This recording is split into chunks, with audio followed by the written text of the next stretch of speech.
And Theodore Roosevelt comes up, and a quote comes up. And I read it, and this is what it says. It's a quote from a speech that he gave in the early 1900s at the Sorbonne, and a lot of people call it the Man in the Arena speech. And this is the passage that changes my life. It's not the critic who counts. It's not the man who points out how the strong man stumbles or where the doer of deeds could have done it better. The credit belongs to the person who's actually in the arena, whose face is marred with blood and sweat and dust, who, at the best, in the end, knows the triumph of high achievement, and who, at worst, if he fails daring greatly. So the moment that I read that, I closed my laptop, and this is what shifted in me. 3 huge things. First, I spent the last 12 years studying vulnerability, and that quote was everything I know about vulnerability.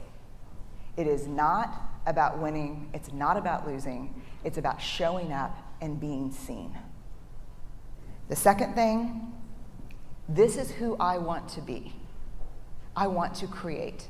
I want to make things that didn't exist before I touched them. I want to show up and be seen in my work and in my life.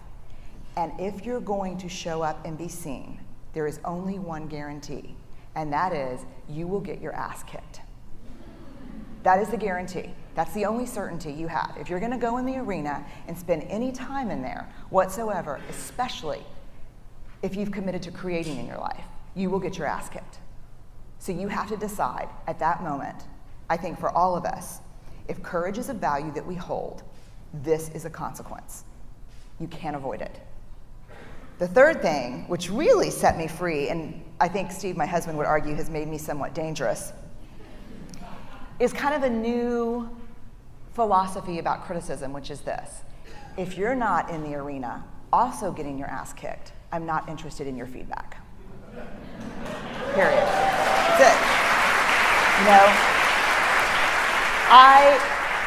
If you have constructive information, feedback to give me, I want it. And I'm an academic. I'm hardwired for wrestling around with stuff like that. If you say, hey, you forgot all this literature, or hey, you should have done this, or terrible sentence construction over here, like, let's do it. I love that.